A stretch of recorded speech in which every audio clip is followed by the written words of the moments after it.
officially welcome to a little candlelight slash spooky light yin. Oh, I just pushed you over. I'm so sorry.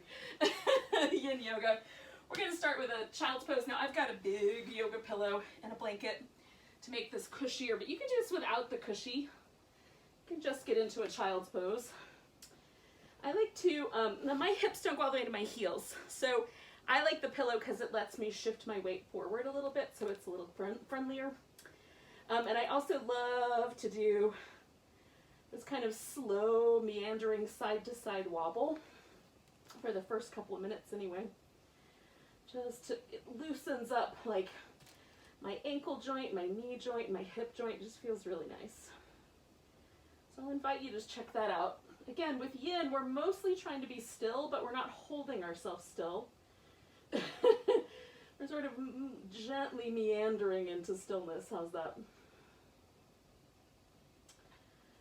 It's not fidgety, but intentional movement is fine. And in fact, I think probably better than fine, really appropriate.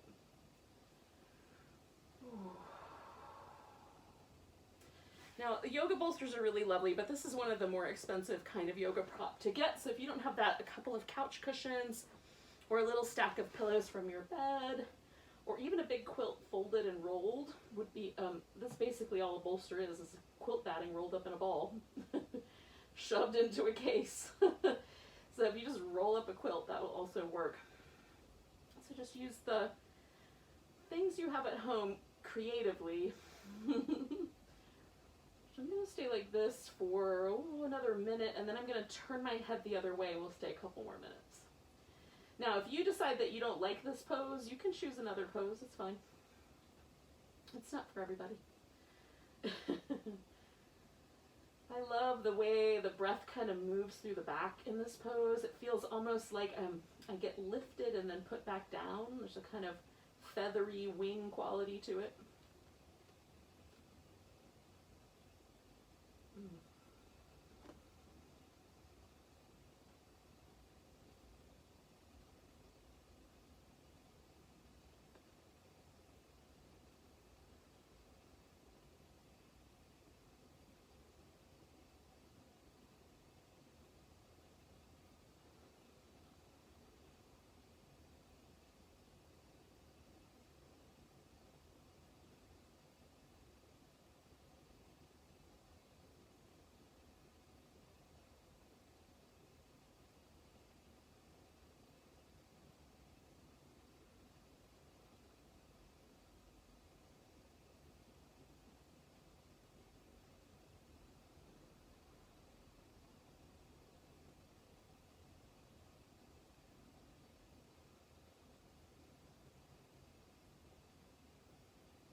Turn my head the other way because I kind of forgot.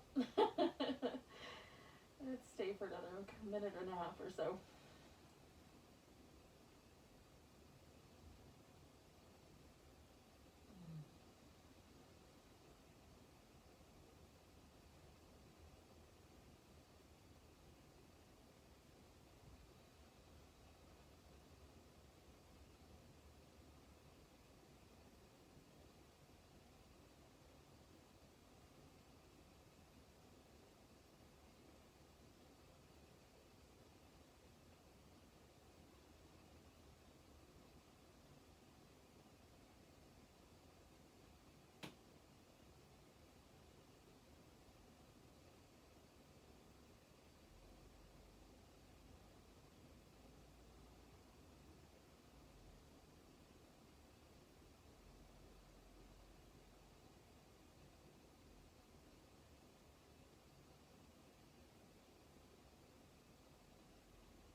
So we're going to take a nice big breath. And essentially what we're going to do is we're going to turn this child's pose into a squat. So the legs are going to be basically in the same shape, but you might decide that you want to do something first. So if you want to do some little like stretches or some downward dog or some little cat shapes, you can do that first. And then essentially we're going to get on our feet. Now, some of us are going to find that our heels don't really want to go all the way to the ground. So if you take a blanket and sort of roll it up, you can put it under your heels, and that'll give you something to kind of bite into. Ideally, the hips are going to go down below the knees, but they may not. You know, again, we all have different body structures. You can build like a little, if you have a staircase nearby, you can actually sit on a step and squat that way. But you could also kind of build a little thing with a couple of yoga blocks and sort of give yourself essentially like a little chair to sit on in a squat. So you're still in the squat shape, but it takes a lot of pressure off your knees. So we're kind of hanging out with this squat for about a minute. And we're going to come back to the squat a couple times. So we're going to do about a minute, and then we're going to dangle for a little bit, and then we'll do another minute and dangle for a little bit, and then we'll do another minute. So we'll just kind of do this little combo of movement or pose.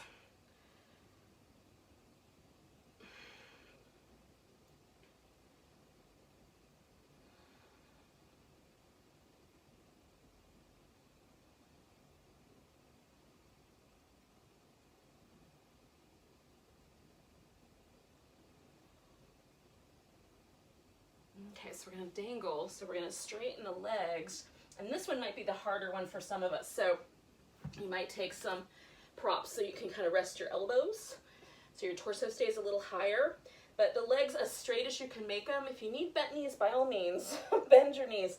Just make sure that it doesn't hit your sit bone really hard. So if you feel the whole stretch right at the sit bone, play with whether your legs should be straighter and your torso should be higher up, or if your legs should be more bent so that your spine kind of drapes a little bit more over the legs and there's a little less hamstring. So just see what the right answer is. Sometimes for me it's opposite answer depending on what I'm trying to do. If I'm trying to hit my back, more bend in the knees. If I want the whole back of my legs, then I do a little higher up with the torso and straighter legs.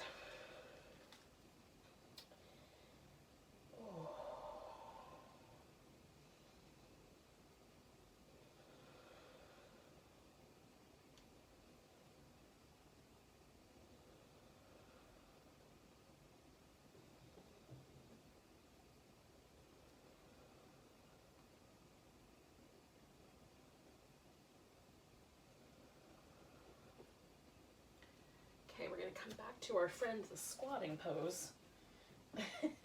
Maybe it's a friend. Oops, too close. Maybe it's not a friend. We'll find out. Oh, I'm trying to do it for a full minute. It's coming back to a squat. Again, you can add things. So what we want is for the bones to be in the shape, but not necessarily for all the pressure on the entire planet to be landing on your knees. So if you get your bones kind of in this shape, and then see where that takes you. You can have some support under you. And still experience the kind of tissue shift. You know, it's not exactly the same, but it's not terribly off. Okay, so we're going to take ourselves back to that dangling shape in whichever version was working for you.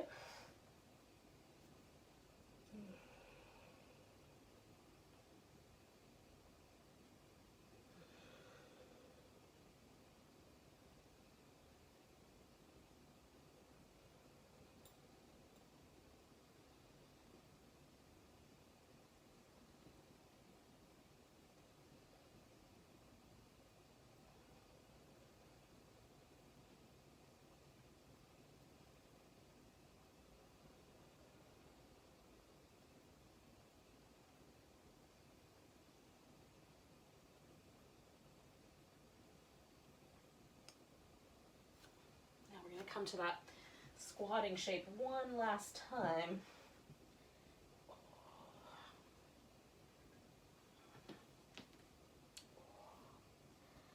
So just kind of choosing the version of it that's right for you.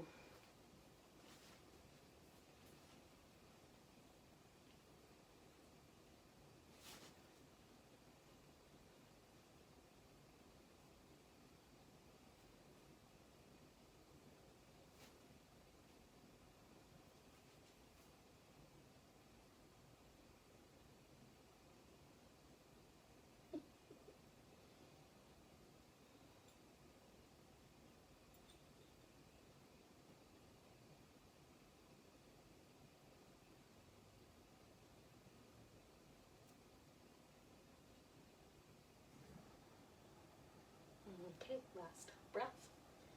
And then we've got the one more dangling shape. So this is our last time with this shape.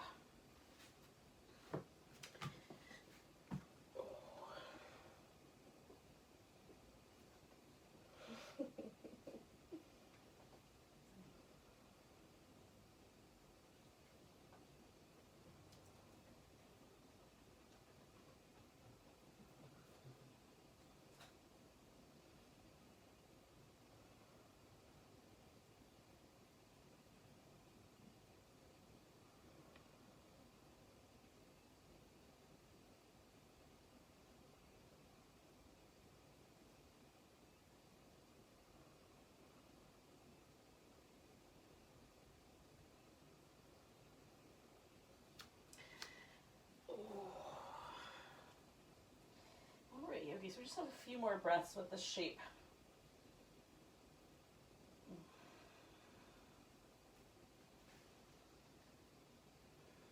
Now, I like to take myself up to a flat back and just kind of feel this out. Do I want to do some little cat shapes? Would it be better to just stand all the way up? We're going to eventually come to a lunge. So you can do some downward dog if that seems like a good plan.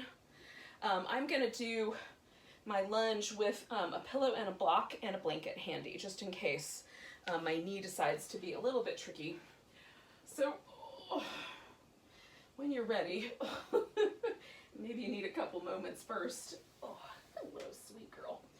Then you can choose one leg that's going to be in the lunge and which leg is going to be on the ground behind you. So pick one. Now, moving the hip forward, you can stay upright, right? So it's more of a back bend. You can go down toward the floor. I'm going to do a little bit of both. So I'm going to do the first little bit of this upright, and the pillows and the blocks just give me some place to rest my arms. And then I'll do the second half of it down a little bit closer to the ground. So if you're not ready to come in here yet, don't. If you are, come in. We're going to stay a while. So we're going to stay up for about 4 minutes. So giving yourself a little bit of leeway. So if you decide you don't want to do it for the full 4 minutes, you can do something a little different for the last minute.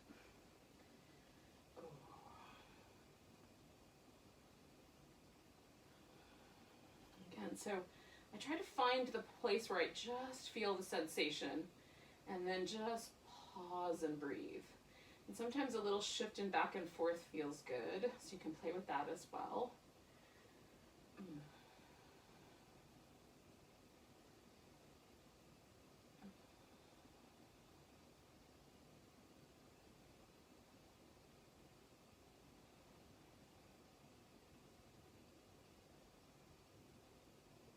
And I find this, there's a couple little tails. So tells, that might be the better way to say that.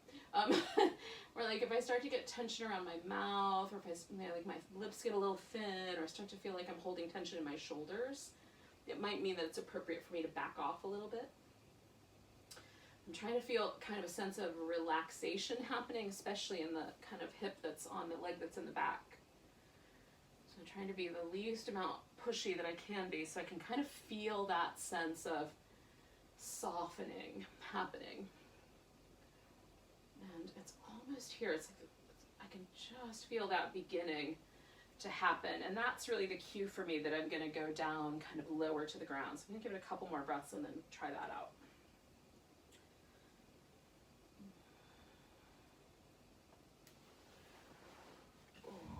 So essentially I'm just going to shift my hips forward and land on my elbows, and the pillow sort of keeps me from going too far. I can put my hip on the ground, but it's not good for me. So it's a little too deep. Even though it doesn't feel bad at the beginning, I have had experiences where it has not been pleasant later. So now the pillow helps. So I'm feeling this now a little bit more on this hip, right? I'm still feeling the kind of sensation on the left hip, but now because I've dropped my leg open, kind of turned it out to the side, I'm also getting a little bit on the outer right leg and the inner right kind of in abductor area.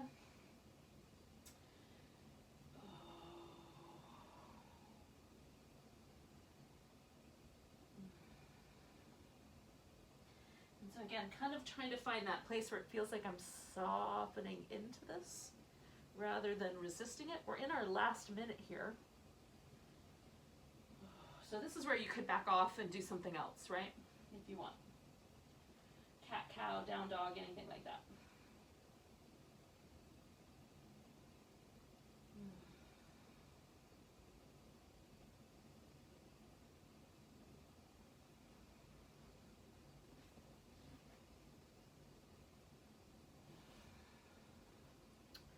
Now, I'm not coming out of here right away, but in about 3 breaths, I'm going to start to slowly back myself up, okay?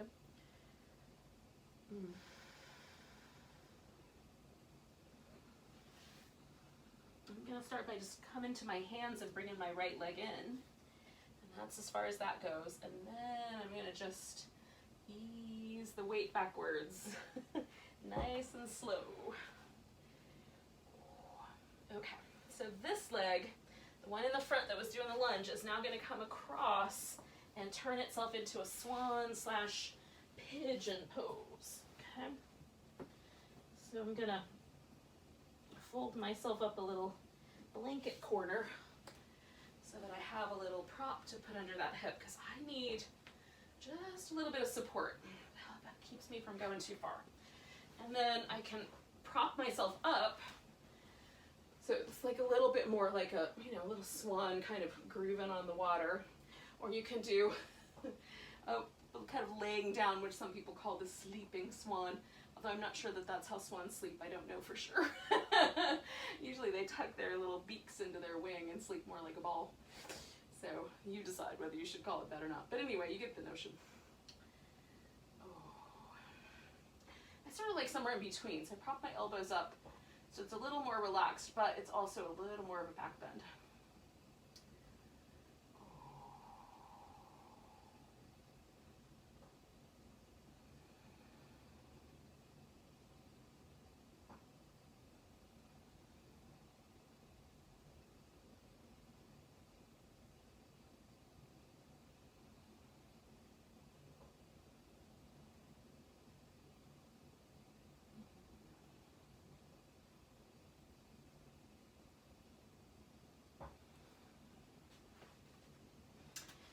And kind of looking for that sort of sense of letting go. I'm not quite there yet. My body takes about 2 to 2.5 minutes for me to really feel like all the defenses come down and everything to sink. So I'm getting close. I can feel the inkling of it. That's why we hold the poses for some time, so we kind of get past this contraction defense and see if we can get the muscle to trust us. Now, clearly, if you're doing this without enough support or you're being too aggressive, your muscle's not gonna trust you. So the key to this practice is really going right to the edge of sensation, but not to the edge of, the edge of sensation is, oh, I feel that, not, oh, okay, I can stand it. I almost can't stand it, but I'm gonna stay. We want just the beginning of sensation. That's really where that's where the point is that we want to hang out with.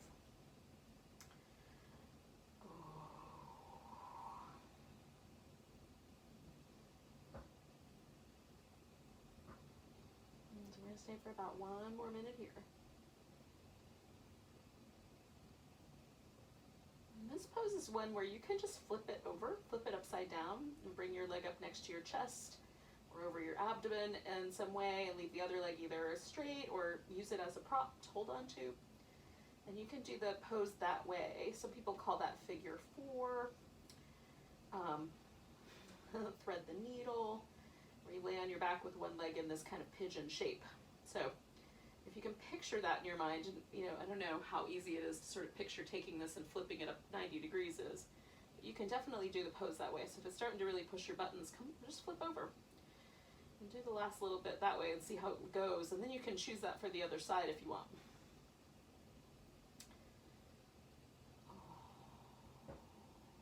There's like this point where I'm just starting to feel my glutes kind of get softer. And we're right at the point where we're done here with this pose. So we're gonna take 2 more breaths. It's like the perfect amount of time. At least in my world, maybe not in yours. So leaning into that leg, I'm gonna bring this left leg around, since it's my right leg, but whichever leg was up front, bring the other one around. Now, for a second, I'm gonna shake things out, but this leg is gonna go on top of this leg. For either the shoelace, in my case it's going to be the square pose, but you could also do it as a shoelace pose / cow face. So in the yin world, things are renamed, but you can call them by their other names, that's fine. Okay, so I have this leg that was in this pigeon shape, still kind of in that same shape, that swan shape. Then I'm going to take the leg that was behind me and bring that up up top. So you can stack the shins.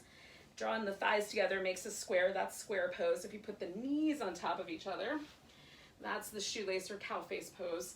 And then you can modify, you can just sit cross-legged. I'm gonna put my shin up on a block so that my ankle joint doesn't have to rest on top of my poor little thigh. And then I'm just gonna draw my legs a little closer together. So they're slightly more narrow, and that kind of focuses the attention of this pose in this outer hip area. Hips. And just breathe.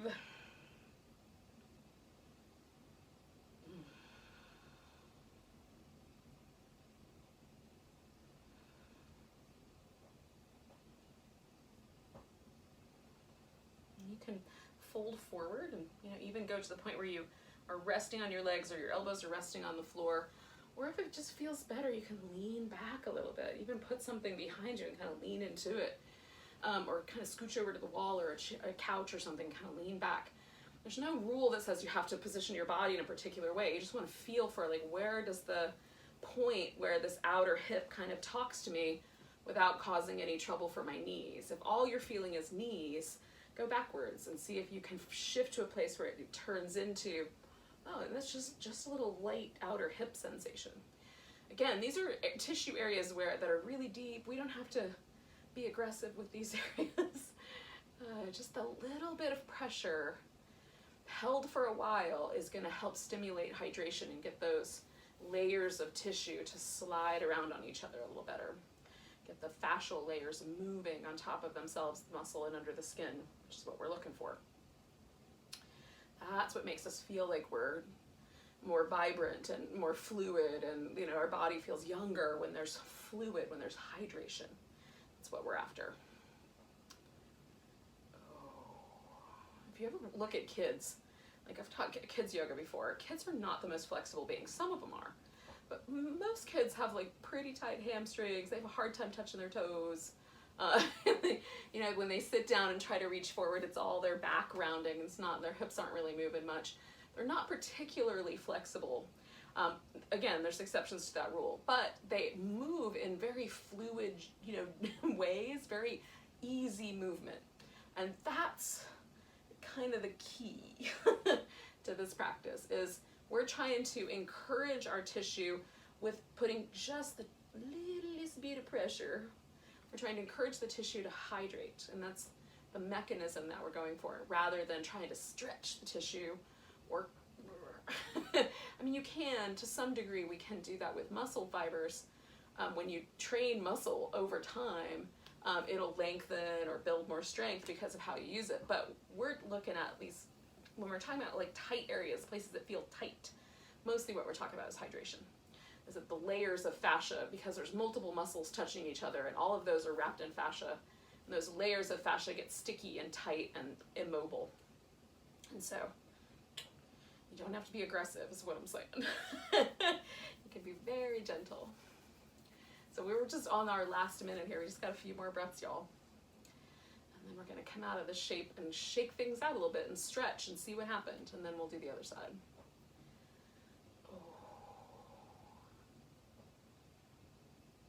And hopefully I'm not talking your ear off too much, but I think it's helpful to understand what we're about with Yin Yoga.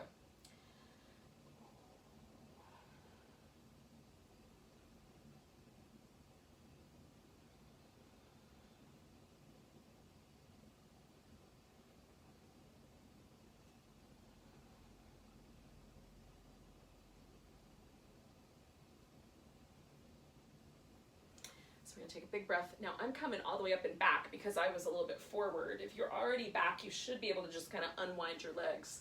So unwind the legs and give yourself like really gentle, slow movement at first, and then it can get a little bit more sprightly if you want.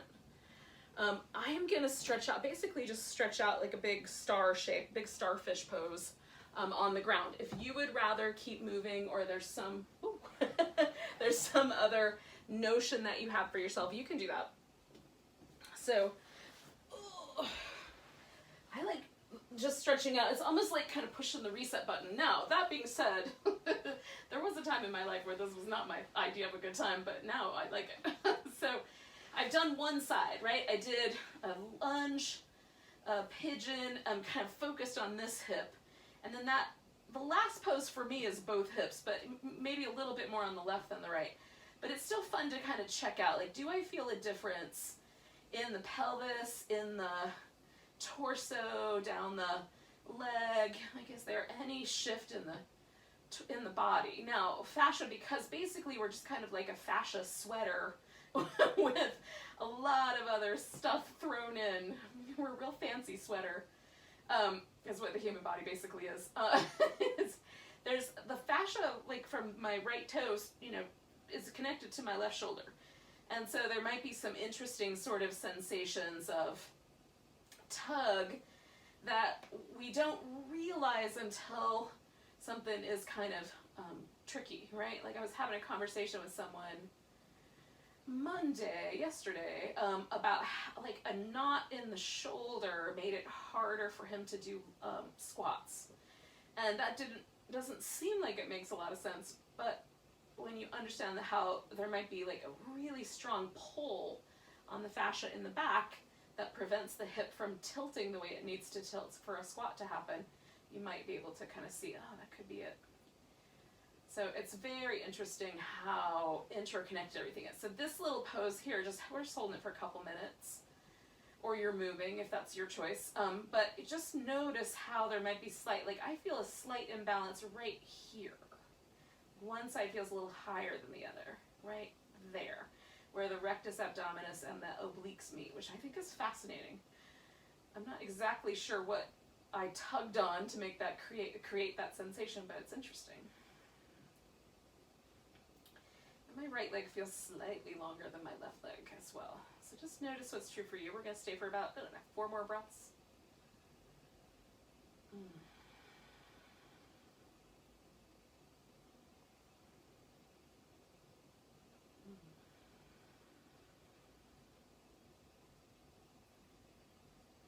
Now, the other thing that I know to be true about my own body, and I'm assuming it's true for most everyone, is that there are differences left to right side. Like, there are things that are true about my left hip that are different than my right hip, right? So I've got a very different kind of quality to my hips. So as we're doing the second side, if there's differences for you, you don't have to try to do things exactly the same way. You can accommodate those differences in the hip or the shoulder or the low back or the knee for the second side. You don't have to try to be exactly symmetrical. Our bodies are not symmetrical. That's just not the nature of the human body. Externally, we seem that way. But if you look internally at the human body, there's a liver over here, a gallbladder, we've got stomach, spleen, pancreas over on this side. These are very different qualities to these two organs. Left side's got the heart and shorter lung, right side's got a longer lung, just different. So at the very, like, the deepest part of us is very different left to right side. So the external part doesn't have to match up. So let's do the other side, starting with our lunge. Now I'm going to turn around this way because that way I'm a little more open to the mic. It's easier to hear me than when I'm pointing that direction. Not that I don't try to talk to you, but it's easier. Okay, so I had my right leg forward last time, so I'm going to do the left leg forward this time.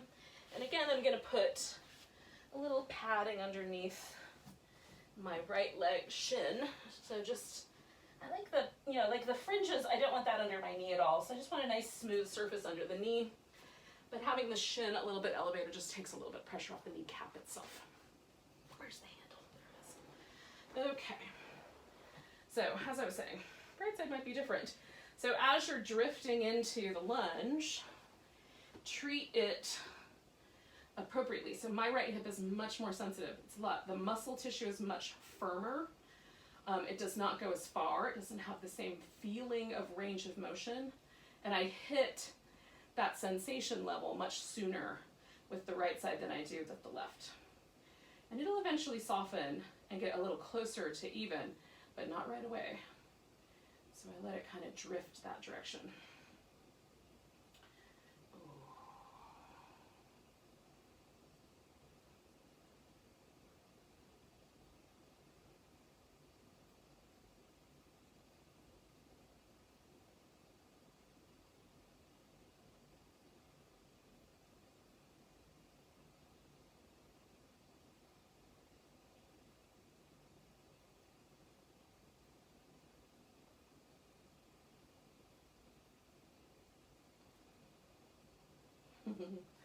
So we've been here for about a minute, and slowly my right hip has come forward a little bit more, you know, reasonably so.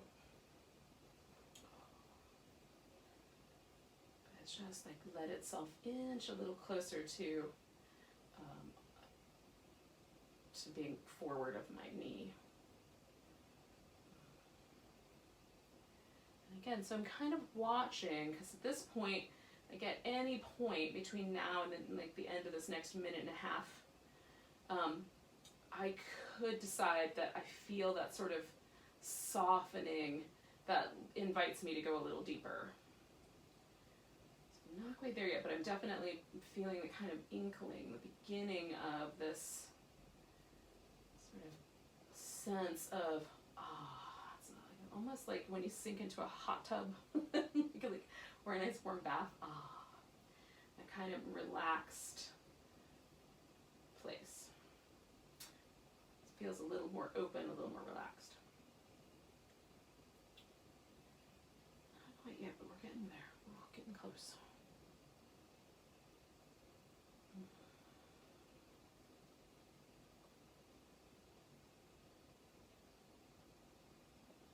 Kind of meander my way down a little closer to the ground.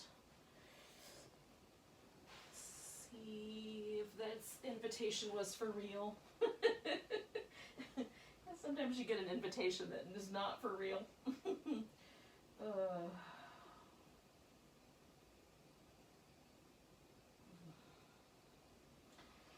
this pumpkin a little bit so that light isn't shining right in my eyeball. Oh, goodness.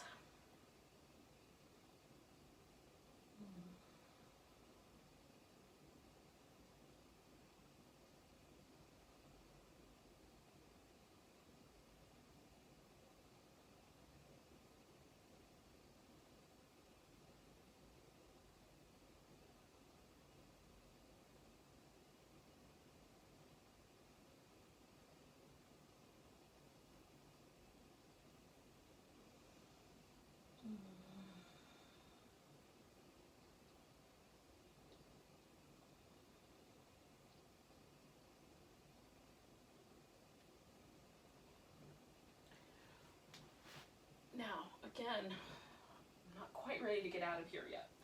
But what I'm going to do is kind of pack myself together nice and slow. So kind of come into my hands, taking a couple breaths there. And then I'm gonna slowly transition this into my friend, the swan pose. Oh, not in a hurry, I'm not in a hurry, y'all. Like slowly.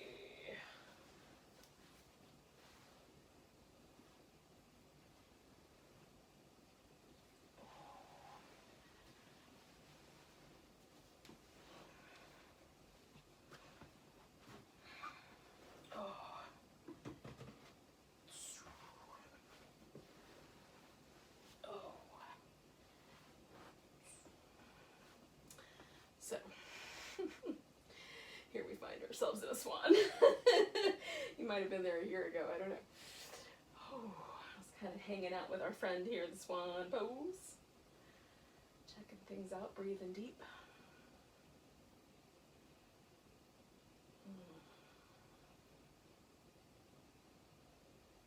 And again, I'm kind of watching for the sense of body starting to, oh yeah, okay. Ah, that's what I'm looking for.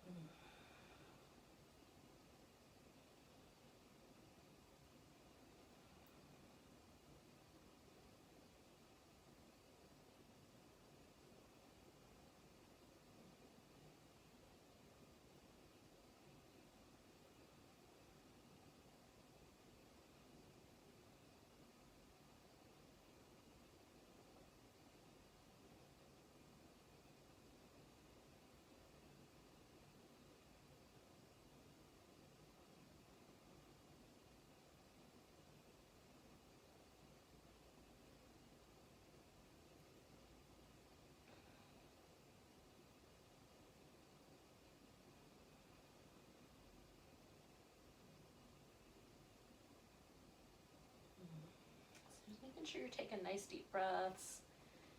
We're a little over the halfway mark here. So again, if you decide, oh, I think I might not want to stay as long, or maybe it's feeling really nice, but you just want to change whether you're sitting more upright or down more, you can make little adjustments.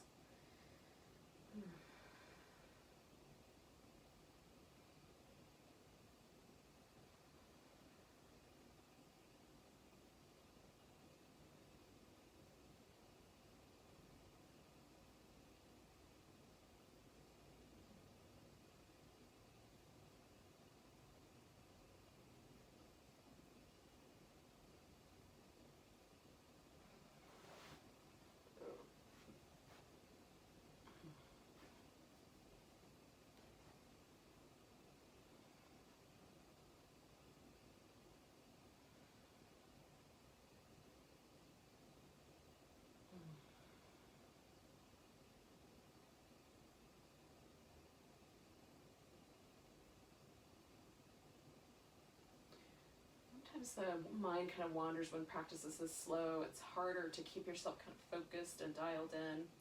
So if that's your challenge, the kind of the notion is to turn this into a bit of a meditation. So when you catch yourself kind of mentally wandering off from the pose or from your breath or whatever you want to pay attention to that's happening right this second, then you just bring yourself back, right? If you catch yourself off off thinking about your grocery list, just come on back when you catch it. So we're going to take another breath. Let go with a big, and then we're going to gently meander out of the side and into, eventually, it doesn't have to be right away, but eventually winding up kind of in that shoelace / square pose variation that might be right for you.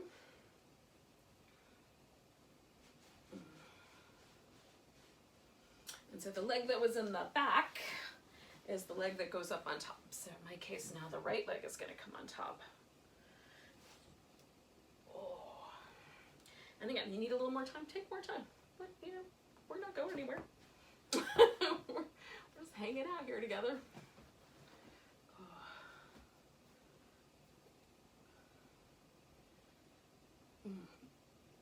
I've got this incense smoke, Japanese incense burning, and smoke is hanging in the air like in front of you, that you guys, hopefully it's not obscuring your camera view too much, but if you're wondering what that fuzziness is, that's what it is. It's interesting. So again, you kind of adjust the legs, add any props that you think are helpful to keep your knees happy. Again, if you feel this pose in your knees, back off a little bit, and rather than lean forward, try leaning back a little bit. I've built myself this little armrest so I can find sort of the perfect amount. This side is a little bit more sensitive, so I'm a little bit more mindful of really feeling for that beginning inkling that things are going to land in my knee. I'm just trying to keep this with the hips.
Just a minute left here, just shy of a minute left. So again, just kind of being present with your shape, your pose, whatever's happening around you in the moment too, as long as you're not getting too pulled away from your pose.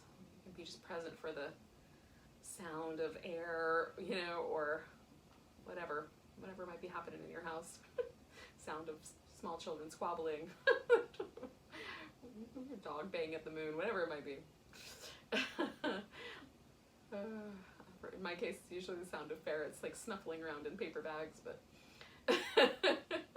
not tonight. They're asleep right now.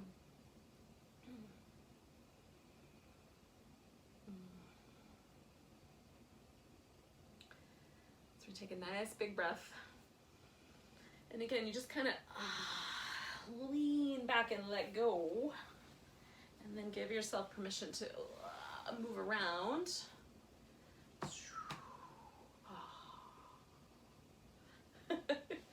And again, if you want to do bigger movement, you want to do some downward dog, some interpretive dance, whatever might be good, you can do that instead. I'm just doing really little kinds of little movements. Now we're going to do a kind of double half dragonfly, one on each side, and then a full dragonfly down the middle. So we'll save the full dragonfly for the end. And if when you take your legs out in a V, your pelvis goes backwards, not forwards, because that's genetic, the bones push each other into different directions, you could do this as a reclining pose where you lay on your back and kind of put your legs up on your couch or up on a bed or up on a wall, whatever you got handy. I don't have a lot of empty wall space, but I could do that on my couch. That would work. That would accommodate me. So for me, taking a long blanket and rolling it up so that my knees are bent a little bit is helpful with this, no matter what, whether I'm doing a half or the full version. It just gives me just a little bit less pressure on my hamstrings. It's much easier for me to get my pelvis to come around a little bit more. For you, if it's not the hamstrings that are the issue, but in fact is the shape of the bones and the pelvis is being pushed backwards, you can try elevating the hips instead. So take a blanket or two, fold them up, sit on them, so your hips are higher than your knees, and sometimes that will allow the pelvis to tilt forward a little bit. So you can experiment with either of those two things, bending at the knee and putting some pillows or some blanket or something underneath, or elevating the hips and seeing if that works better. So we've got one bent leg, one straight leg, but the thighs are still making a V. It doesn't have to be the full amount of V that you're capable of making. I like to keep it a little more on the conservative side. Now you can fold more over the bent knee, you can fold more over the straight leg. I'm going straight down the center of this picture here. So I'm gonna build a little structure for me to rest my forehead on, like this, okay? So I can fold forward and also sort of just lean in. And again, I'm just feeling out, like, where do I feel the shape happening in my low back, my hips, my glutes, back of my thigh. And as soon as inner thigh, wherever you feel it, as soon as I feel that starting, I pull the props into me and stay right there for a little bit. And if it softens, I'll go a little further. Now we're doing 3 minutes on each side plus 3 down the middle. So a little bit shorter time.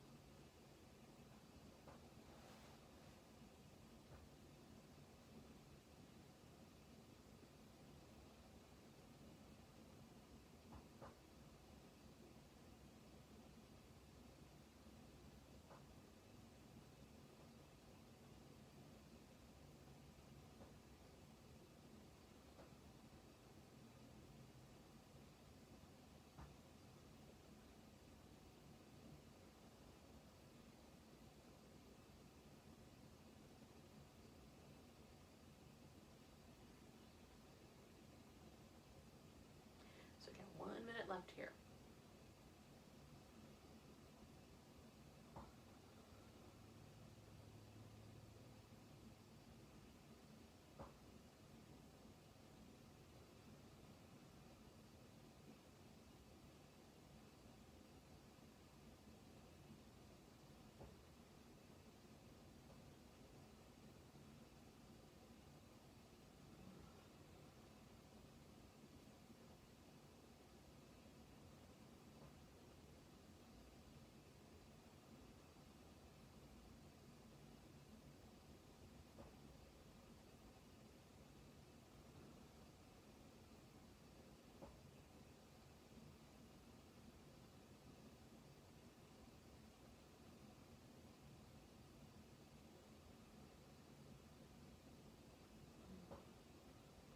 Just take a couple more breaths. Now the second breath we're going to take, we're going to hold in. And you've got a full of air, let yourself kind of straighten out and come on back up. And then we're just going to switch sides. So if you were doing something where you did more of a side bend instead of full, because I'm basically going to do the exact same shape with my spine, but if I had done more of a side bend, I would wait a little longer, okay?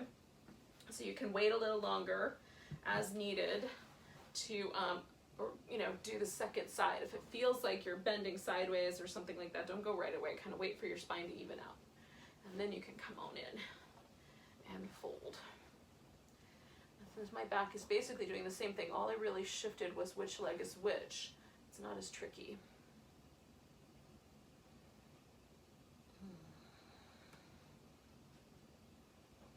Don't be afraid to make little adjustments to the hip placement or how much support you have. Sometimes, again, they're different. Sides are different.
deep breaths, yogis. Just like right at the edge of last minute here.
Got a few more breaths here. So this next breath, of course, the one we're going to hold in. Come all the way up. Oh, and then we're going to straighten out this leg. And again, if you were bending in a way, kind of leaning over the leg where one side got a much stronger stretch than the other, you definitely might want to take a little bit of time to adjust. You can put yourself into the legs up kind of position here. Instead of going straight down. I'm going to build a little yoga Stonehenge. And with my legs in a wide V, fold forward. One more time. So again, I'm just going to stay for 3 minutes here. So we've gotten this long dragonfly. Half and all the way dragonfly.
Make sure you're taking deep, smooth breaths, coming back to your pose or breath anytime you find your mind out there wandering around, doing what it does. Mostly making stuff up.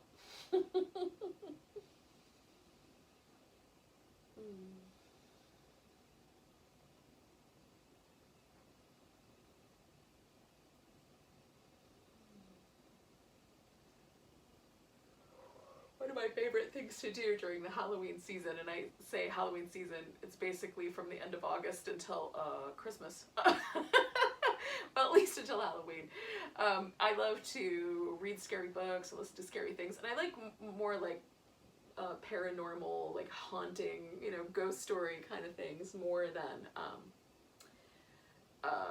I like that more than gory kind of stuff. So I do, but I love spine-tingly, scary books and stories and stuff.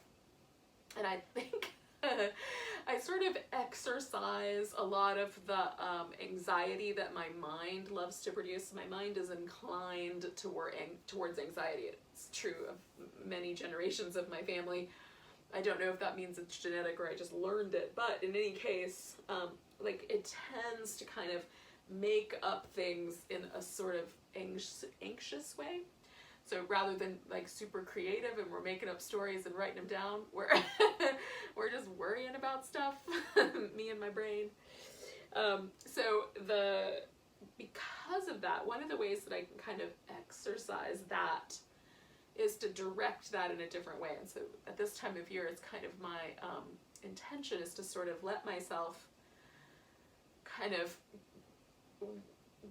experience the scary things in a way that sort of is cathartic. So I don't, you can check it out and see if you have similar inclinations.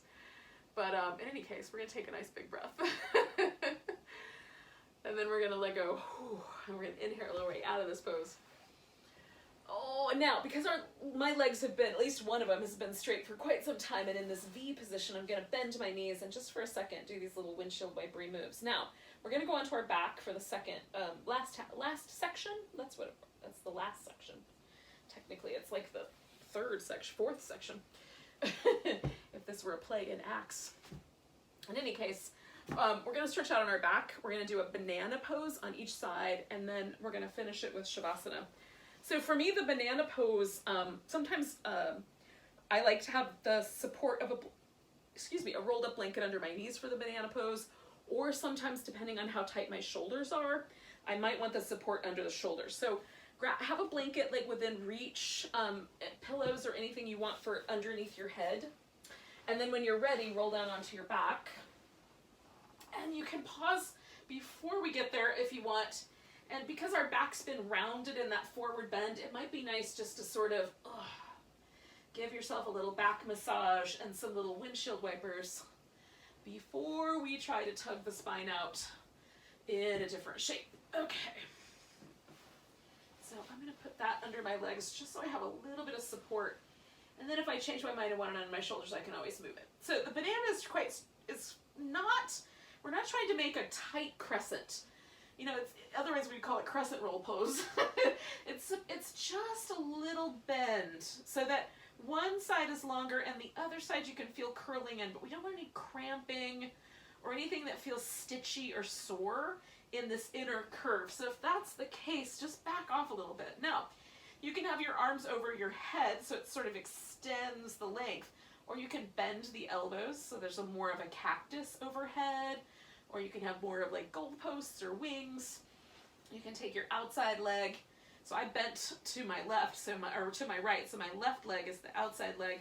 If I cross it over at the ankle and then let my left hip get a little heavier, I feel more tug down that IT band side of the outer part of my left thigh. Sometimes I find that pleasant, sometimes it's too much for my knee. So again, I just make little adjustments based on how it feels today. And every day is a little different, and whatever poses I did before it or make it a little different. So find a little banana shape. We're going to let ourselves sink in. And we're going to stay with this guy for, again, about 3 minutes on each side, with a little wobbling in between. And then we'll sink into our final relaxation for a bit. Again, yin is the power that water has. Like the kind of at the surface, yang would seem much more strong than yin. Yang is the sort of powerful, masculine, outward moving, extroverted, brighter, all the things that we kind of think of as being more forward or more expressive. That's yang. Yin is the opposite of that, so it's more recessive or receptive. It's feminine, darker changes. So like in the comparison between the moon and the sun is quite constant. It's always hot, always burning about the same. The moon goes through these phases, right, where it's more, sometimes it's brighter, sometimes it's darker. So that's more the quality of yin, is that it's not as consistent. It's a little bit harder to pin down. And it's also powerful in a different way. So in the way that like a tiny drip of water will build an entire stalagmite, or a tiny riverlet of water will build the Grand Canyon, that kind of power. So we find that the yin, we're not aiming for being really powerful here. We want to get that yin quality, that really kind of elusive, much more introverted, quieter quality to the pose.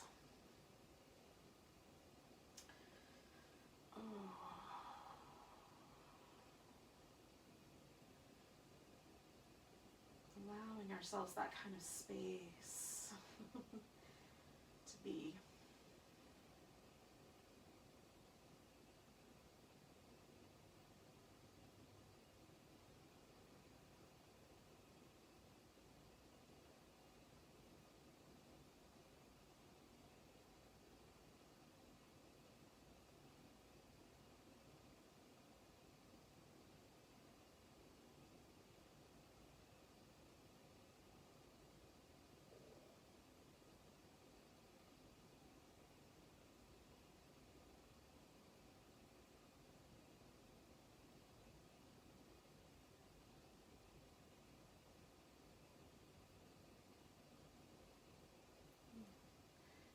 So we're inside of the last minute that we're going to spend here. We're really just a few breaths away, around 5 or so.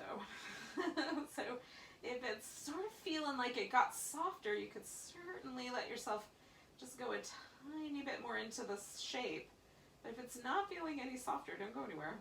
And then just take some nice deep breaths.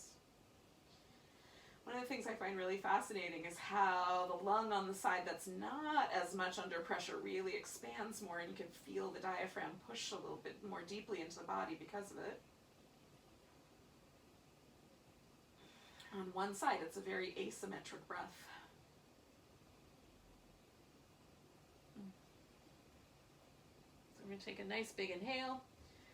And then sort of meander back to the center and take your time. Like, don't be too quick about it. Once you get here, you can certainly add some movement. I like to start by just stretching out and feeling. So I would swear to you that my left leg is a couple inches longer than my right leg. Even my left arm feels longer. And the whole left side of my body has this kind of pleasant, like slightly warm, like slightly effervescent quality to it. It just feels lighter than my right side. There's just a difference. And that, again,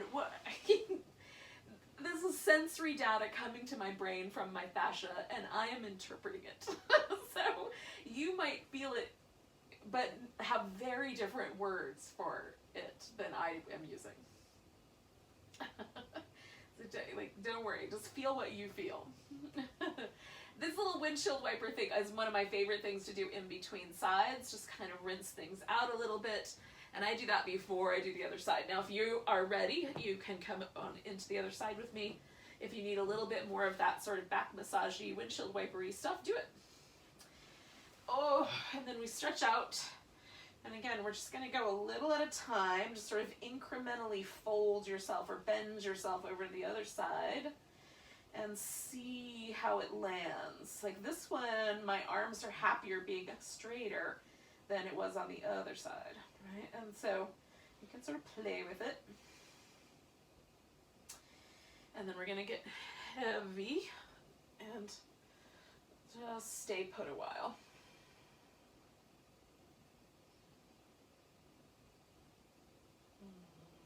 I'm trying to embody that quality of just quiet, subtle power.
gonna take about 4 more breaths.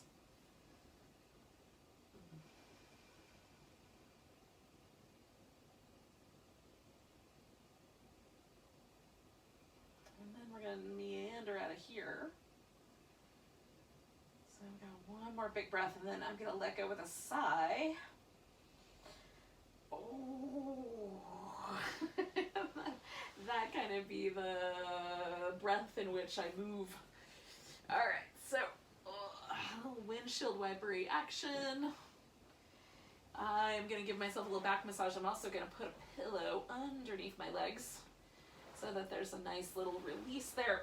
Couch cushions or some yoga blocks or some throw pillows.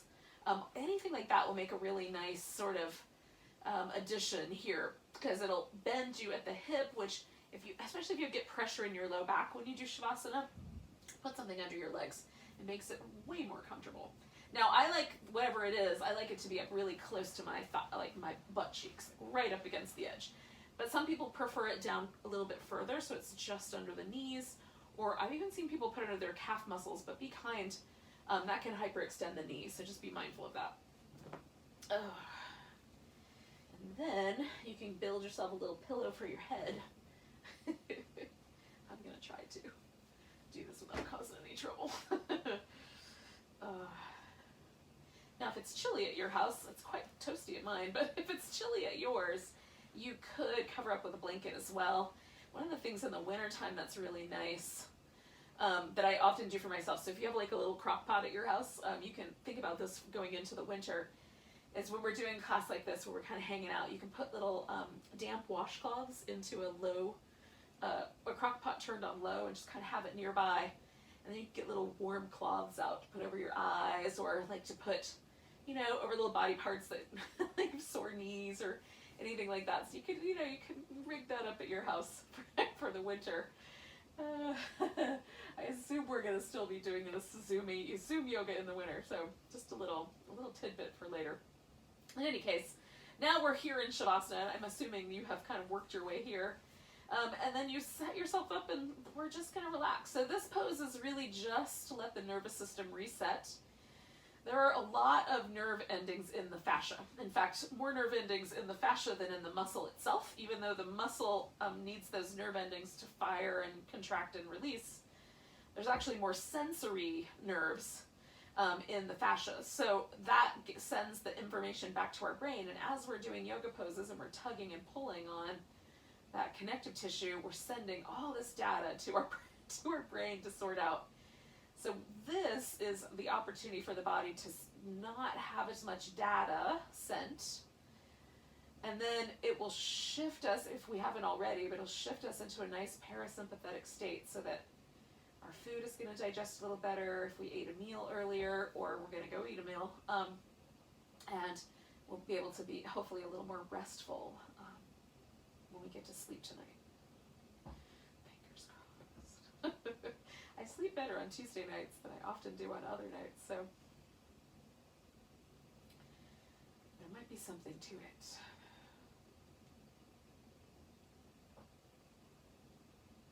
And just let the body relax as much as possible. Our goal here is to have no goals.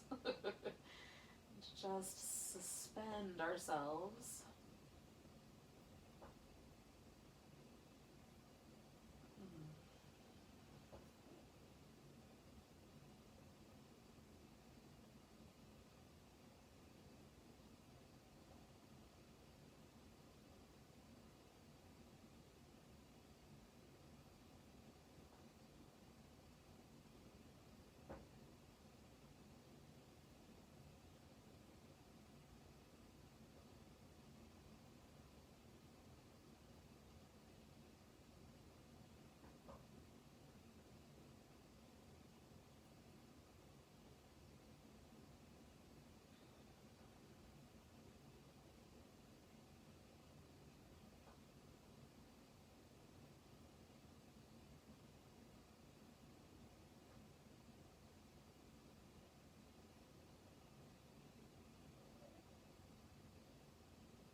yogis. We're going to take a moment just to notice the breath.